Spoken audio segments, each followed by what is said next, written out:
Hello food lovers, welcome to our channel. నేను మీ రాణి Erramsetti. Friends, ఈరోజు పులుసు కర్రీ చేసి చూపించబోతున్నానండి. 1/2 కేజీ చామదుంపలతో చాలా టేస్టీగా డిఫరెంట్గా చేసి చూపించబోతున్నాను. వీడియోని మధ్య మధ్యలో స్కిప్ చేయకుండా ఫస్ట్ నుంచి లాస్ట్ వరకు చూడండి. అలాగే నా ఛానల్ని ఫస్ట్ టైం వాచ్ చేసిన వారైతే సబ్స్క్రైబ్ చేసుకుని పక్కనే ఉన్న బెల్ ఐకాన్ని కూడా క్లిక్ చేయండి.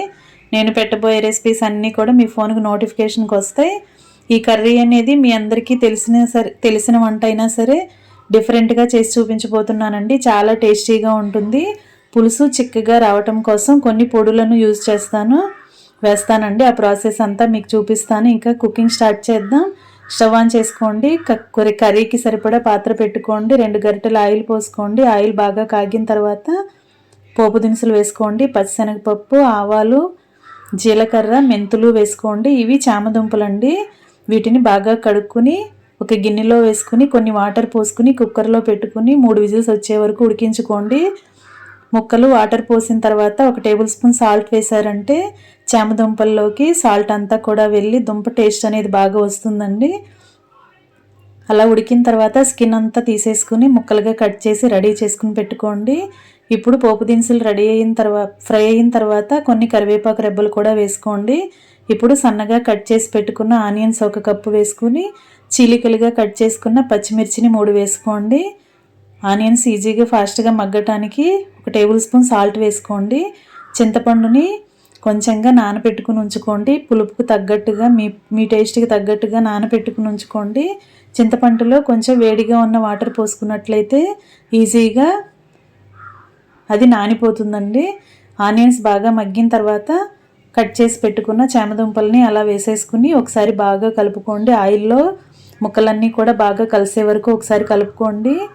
ఎక్కువగా మగ్గాల్సిన పని లేదండి, ఆల్రెడీ ఉడికించుకున్న దుంపలే కదా. ఇప్పుడు 2 టేబుల్ స్పూన్లు కారం వేసుకుని చిటికెడు పసుపు కూడా వేసుకుని 1 కప్పు వాటర్ పోసుకోండి. ఇప్పుడు ఈ సాల్ట్, కారము అలాగే పసుపు కూడా ముక్కల్లో కలిసే వరకు ఒకసారి బాగా వాటర్తో కలుపుకోండి. ఇలా కొంచెంగా వాటర్ పోసుకుని మనం కలుపుకుని ఉడికించుకున్నామంటే కారం వాసన అనేది రాకుండా పులుసుకి టేస్ట్ అనేది బాగా వస్తుందండి. మూత పెట్టుకుని 2 నిమిషాలు బాగా ఉడికించుకోండి. వాటర్ అంతా ఎగిరిపోయి కర్రీ దగ్గర పడుతుంది కదా. ఇప్పుడు నానబెట్టుకుని ఉంచుకున్న చింతపండు రసాన్ని తీసుకుని రెడీ చేసి పెట్టుకోండి. ఇలా ఉడుకుతున్న కర్రీలో చింతపండు పులుసు కూడా వేసేసుకుని తగినన్ని వాటర్ కూడా యాడ్ చేసుకుని మూత పెట్టుకుని ఉడికించుకోండి.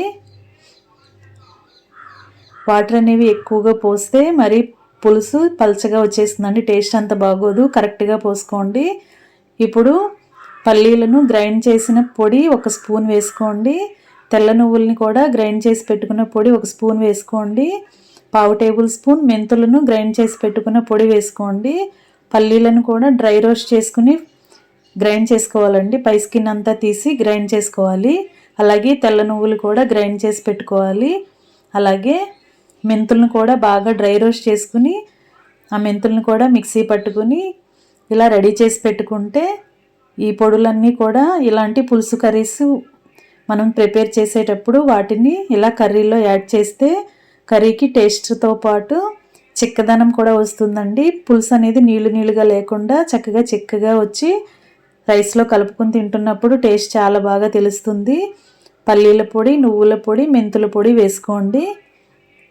ఇవి ఫ్రై చేసినప్పుడు ఎలాంటి ఆయిల్ యూజ్ చేయాల్సిన పని లేదండి. అలా డైరెక్ట్గానే కళాయిలో వేసి ఫ్రై చేసుకుని వాటిని మిక్సీ పట్టుకుంటే సరిపోతుంది. ఇప్పుడు కొంచెం ఉడికిన తర్వాత పులుసుని టేస్ట్ చూసుకోండి. సాల్ట్ కానీ చాలకపోతే యాడ్ చేసుకోండి. ఇలా మొత్తం కూడా ఒకసారి బాగా ఉడికించుకున్న తర్వాత కొత్తిమీరను కూడా వేసేసుకొని ఇంకా స్టవ్ ఆఫ్ చేసేసుకుందాం. ఎంతో టేస్టీగా ఉండే చామదుంపలు మెంతుల పులుసు రెడీ అయిపోయింది. చాలా టేస్టీగా ఉంటుందండి. మీ అందరూ కూడా ఇలా నేను చూపించే ప్రాసెస్లో ఒక్కసారి వండి చూడండి. మీ ఇంట్లో అందరికీ నచ్చుతుందండి. ఇంకా రైస్లోకి, చపాతీలోకి చాలా చాలా టేస్టీగా ఉండే చామదుంపలు మెంతు పొడి పులుసు రెడీ అయిపోయింది.